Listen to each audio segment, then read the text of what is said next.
Good morning. I'm Pastor Corby Johnson from the Safford United Methodist Church in the desert southwest of Arizona. It is really windy here today. The dust is flying in the air and the trees are really getting a workout.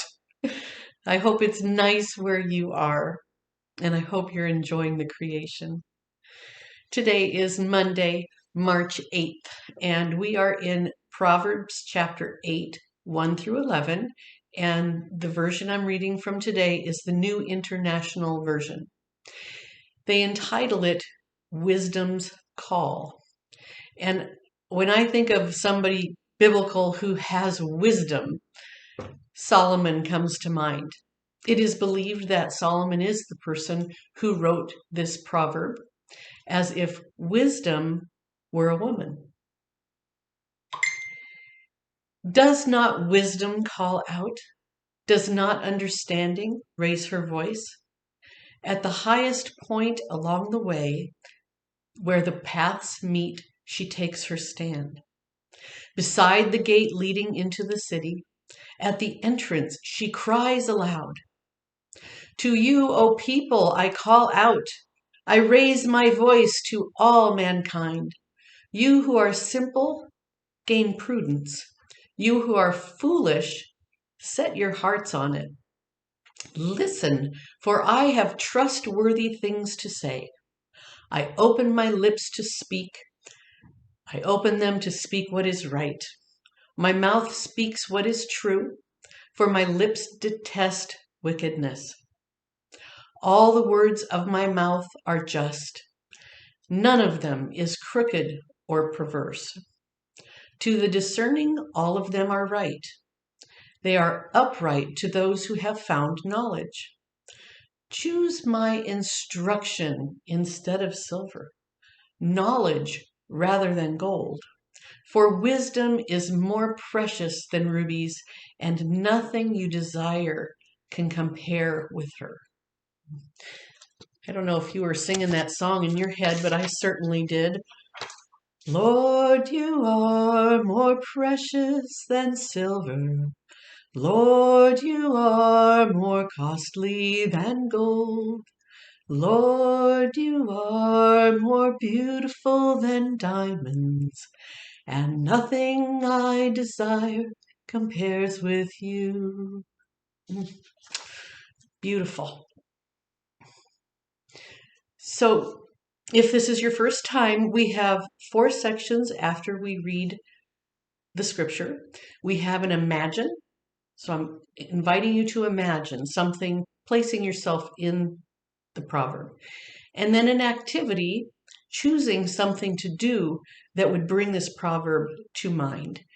An action, what is this proverb asking you to do?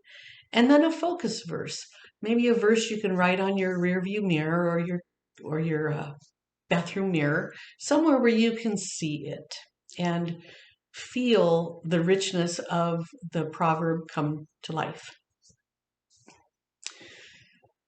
So our first portion is to imagine.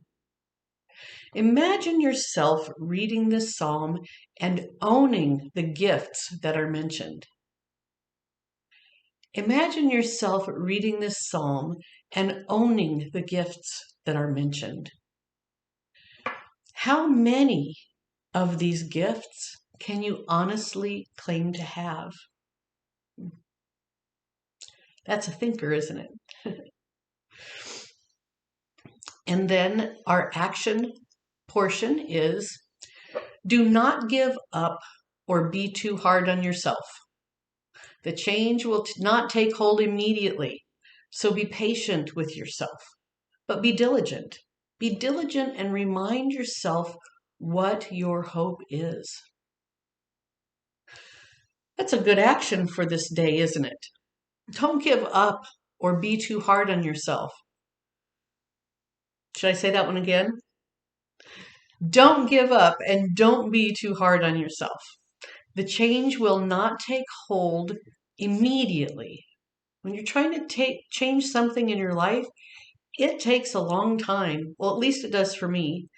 And I have found that if I put little reminders on my rear view mirror or on my bathroom mirror, on the refrigerator, any place that I keep going to during the day.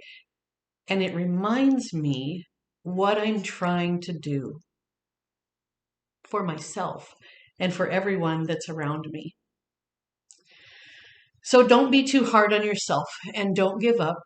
The change will not take hold immediately. So be patient with yourself. Be diligent and remind yourself what your hope is. And then our focus verse today is verse 10 and 11. And the two just snuggled right in together, and I just didn't feel like it was right to separate them. But you can choose what you need to hear for today. Choose my instructions instead of silver, knowledge rather than choice gold. For wisdom is more precious than silver, more precious than rubies, and nothing you desire can compare with her. Our focus verse: choose my instructions instead of silver, knowledge rather than choice gold. For wisdom is more precious than rubies, and nothing you desire can compare with her. That's a thinker for me. My favorite gemstone is a ruby, but there are so many things more precious than rubies. Until we meet again, so glad you came, and you're welcome to invite a friend. God's blessings.